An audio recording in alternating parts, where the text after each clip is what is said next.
காதலி இருக்கும்போதே இன்னொருத்தி உடலை ரசிக்கிற போலியான உலகம். அதுல காதலியே உதவி பண்றாங்களே. அது காதலியா கருமாந்திரமாங்கிறத இப்போ விசாரணையில் தான் தெரியும். ஏன்னா இப்போ நீலகுமாரியே கைது பண்ணிட்டாங்க. காதலியும் சேர்ந்துருக்கிறான்னு சொன்னால் நிச்சயம் இதில் பணம் தான். இப்போ அந்த பாவம் அந்த பொண்ணு வந்து அனாமிகா, அதுவும் வெளிமாநில பொண்ணு தான்.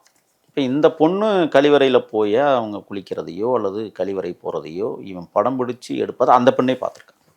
ஏன்னா ஏதோ மின்னுதுன்னு சொல்லிட்டு பார்த்துட்டு எடுத்துட்டாங்க. இந்த போலித்தனமான இந்த எண்ண புத்திகள் ஏன் இப்படி வந்திருக்கு? இது வந்து வட மாநிலங்களிலிருந்து தான் கொண்டு வரப்பட்டதா என்றால் இல்லை. உணர்ச்சியில் இருக்கிற எல்லோருக்கும், மண்புழுக்கு இருக்கிற உணர்ச்சி மனிதனுக்கு இருக்கக்கூடாதான ஒரு கேள்வி இருக்கிற இந்த காலச்சூழலில் பரண்மனை நோக்கா அப்படிங்கிற வார்த்தையை தமிழர் உலகம் சொல்லி கொண்டிருக்கிறது. அப்படி என்றால் இவர்கள் இன்றைக்கு வட மாநிலத்தவர் ஒரு பெங்களூர்காரன் படம் பிடிக்கிறான், அவன் வட மாநிலத்தில் இருந்த ஒரு பொண்ணை இவன் காதலிக்கிறான். இப்போ வடமாநில கலாச்சாரங்கள் எப்படி இருக்கிறது என்றால், கட்டிய கணவனுக்கு கூட தாரை வார்த்து கொடுக்கிற மோசமான கலாச்சாரமாக இருக்கிறதோ என்கிற எண்ணம் இந்த சம்பவத்தின் மூலமாக தெரியுது.